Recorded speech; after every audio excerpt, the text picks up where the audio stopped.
All right, welcome back to the pre-TI team review and preview, where I go over every single team that is attending this year's international and looking at their stats, some brief stats from the past DPC year, and just giving a brief preview on how well I think each team is going to be doing. And now, next up on our list, we have the second team to have made it strictly off of DPC points, and the last team that I'm going to be covering from the South American region, and that is Beastcoast. Beastcoast coming in at 11th place internationally, so they made it just based on DPC points. They finished with a total of 800 points.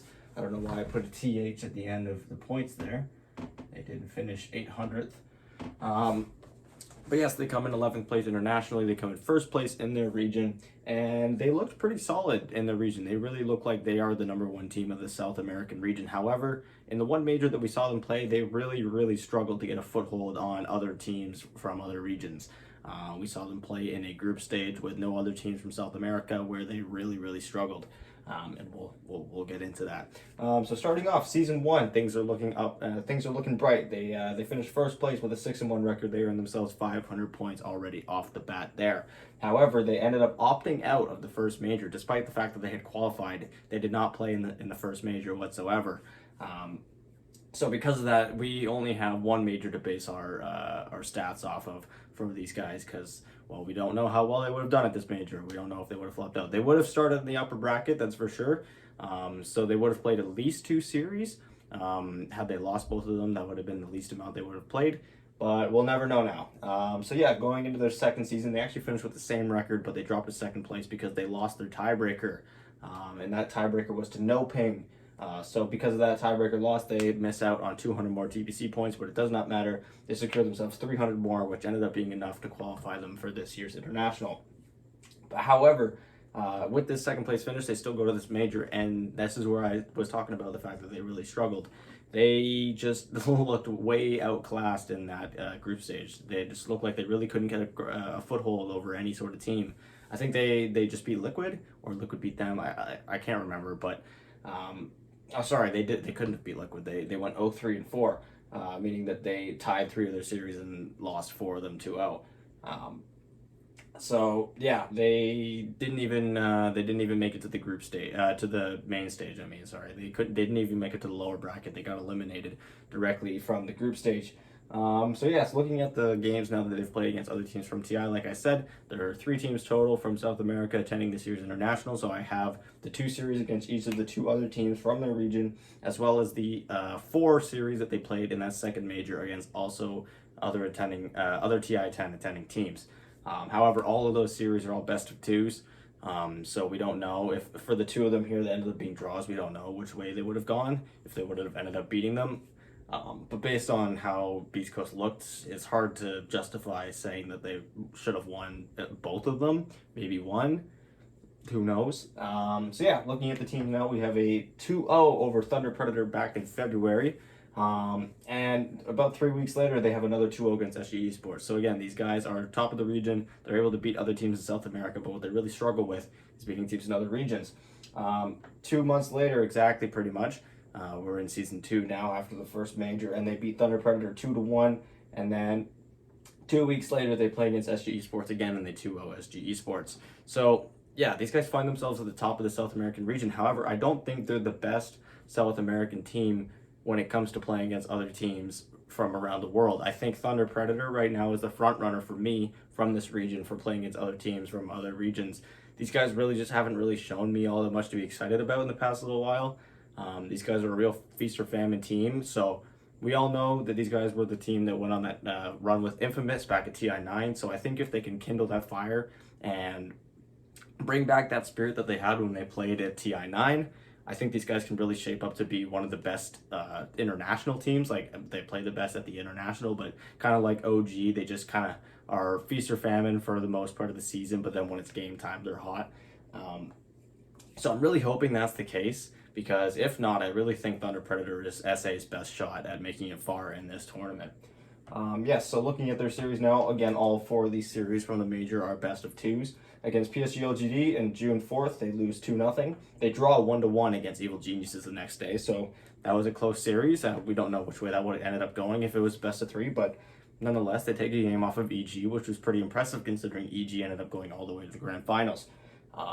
and had gone to the grand finals in the previous major as well. EG has been a very good team, but they just can't win first place for the life of them.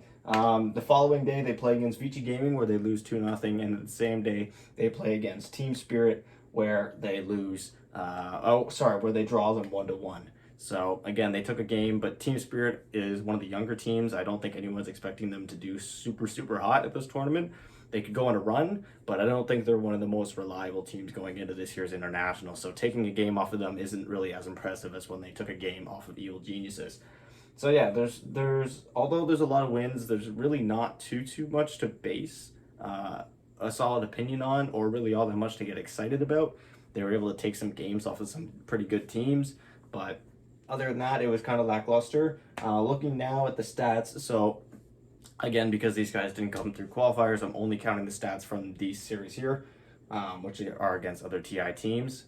And all of those are 17 games total, where they finished 10-7. On Radiant, they were 6-4 with a 60% win rate. On Dire, they were 4-3. So they were pretty comfortably positive on either one. I think, well, Dire, they were only one win ahead, but the real difference maker was on first and last pick. So we all know that first pick was super broken pretty much for the entire year ever since they changed it. These guys actually struggled the most when they had first pick. They were 1-5 with first pick, and they were an astounding 9-2 with last pick. So it's hard to say that they just ended up with first pick every time against some of the better teams, when even when they were playing against these better teams, they had last pick. So I think these guys, with the buff to second pick in captain's mode, I think this is one thing that these guys have going for them, is that these guys are really good drafters, I found, considering that they have such a huge gap in their last pick win rate. They really know how to abuse that. And now that last pick is even better, I think these guys can be really dangerous in the drafting stage. Looking now at the game one, Radiant first pick, they go 0-2. Radiant second pick, 6-2, so huge difference there once again. Dire first pick, they go 1-3, and on Dire last pick, they go 3-0. So pretty much polar opposites there on first and last pick. Looking at their game one win rates, they were actually 4-4 for a 50% win rate in game ones. On game twos, they were slightly positive with a 5-3 win rate. And then in game threes, they actually only played one game three of the 8 series that it counted, mostly because half of the series that they covered were only best of twos. But nonetheless, they go 1-0, so 100% win rate. And I actually added a new stat here. I put the plus or minus 40-minute win rate, because after covering Thunder Predator yesterday, where I showed that they had an average match duration of quite low, which was 33 minutes, it wasn't immediately obvious that it was that low because they were winning games super quickly as opposed to losing games super quickly. So I thought to clear up some confusion and to make it more clear that I would add in their win rates for plus 40-minute games. That way, if you see their average match duration being sub 40 minutes and their win rate being better on sub 40-minute games, you know that they are really succeeding at that point. So for Beastcoast in games less than 40 minutes, they were 6-5 with a 55% win rate. And in games that were more than 40 minutes, they were 4-2 with a 67% win rate. Looking now at some of the heroes that they've been playing throughout these games, they played a total of 45 different heroes in those 17 games, and really not a lot of heroes that they were coming back to all that much. They really had a diverse pool of heroes that they were picking from, as their most played heroes in 17 games were only played 4 times, and that would be Mars, Wraith King, Clockwork, and Grimstroke. Those were the only ones that were played 4 times. And played 3 times, we had PL, Kunkka, Snapfire, and Timbersaw. Looking at their best heroes now, Mars going 3-1, Ember Spirit, Leshrac, Nyx, and Chaos Knight all going 2-0. These guys did not play a lot of the same heroes very often, so I really had to go with some 2-0 heroes as their best ones. But because it's such a small sample size, it's really unreliable to actually say that they're their best heroes. Same thing goes for worst heroes. Juggernaut and Beastmaster, those were the only 2 heroes that had more than 1 game that they did not win on. They were both 0-2. Looking now at the most heroes banned by Beastcoast, they've banned a total of 54 different heroes, so pretty decent for 17 games. I'd say that's actually quite high. They banned Death Prophet a total of 12 times, so over 2/3 of the games that they had played that I counted, they banned Death Prophet. Puck 9 times and Timbersaw 7. And most banned against them, they had Nyx Assassin banned against them 11 times. That was mainly in the major too. A lot of the Chinese teams were really prioritizing first banning Leshrac and Nyx Assassin in the first phase, and that's why Leshrac appears on this list too with 9. And then we have Batrider with 10 bans on him as well. Looking now at their roster, so coming in as a coach after they had already qualified for TI, we have Pepita. The best he's ever done as a coach, the furthest he's ever gone in the international was actually as a coach back in TI7, where he finished 13th to 16th place, so he lost in the best of ones, unfortunately, and that was with Infamous, which is funny because it's the same team that the rest of the roster actually came from, which all of them, the best they've ever done has finished 7th and 8th at TI9 with Infamous on that run that they got, that they did at TI9, where they eventually lost to Team Secret. But yeah, these guys really made a name for themselves in this tournament, and they've been together ever since. So it's pretty exciting to see that they've stuck together thus far. And this is why I think that, despite the fact that they really struggled in this year's LAN that they played, they are still the top team from South America when it comes to only South American teams. And these guys have experience of making it far at an international, more experience than any other team from South America. So I think if these guys can really rekindle that fire, they have a really good shot at making it. I don't think they're making upper bracket. I think their best shot is really a lower bracket run like they did 2 years ago now.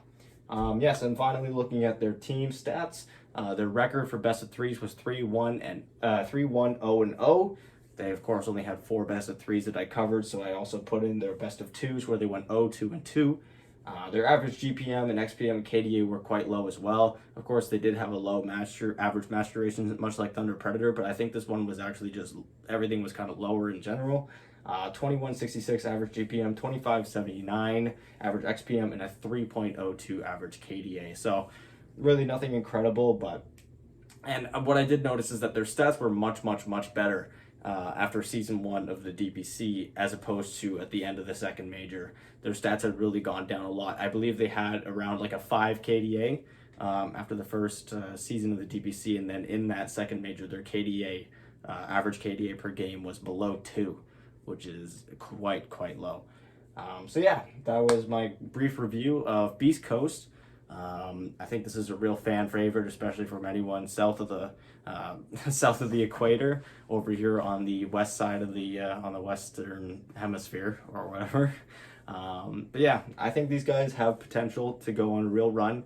They've shown that they can do it in the past, but I really think that they have been showing signs of a downward spiral recently, especially when it comes to playing teams outside their region, and it's going to be interesting to see how they do. So I ask you now, how do you think they're going to do? Do you think they're going to flop? Do you think they're going to go on a run? Do you think they're going to go upper bracket and just win the whole tournament from there? Let me know all your thoughts down below in the comment section, as always. And if you enjoyed, please share the video and subscribe. I'm going to be posting daily uploads until the end of TI. So pretty much for the next month, I'm going to be uploading every single day. So if you don't want to miss any of that, please be sure to subscribe. And my next video is going to be covering Alliance. Of course, we are done with the South American region now. We're making our way up the DPC standings from the bottom. And number 10 on the DPC standings is Alliance. So if you don't want to miss that, like I said, please subscribe. So yeah, thank you guys for watching. And I'll see you guys tomorrow.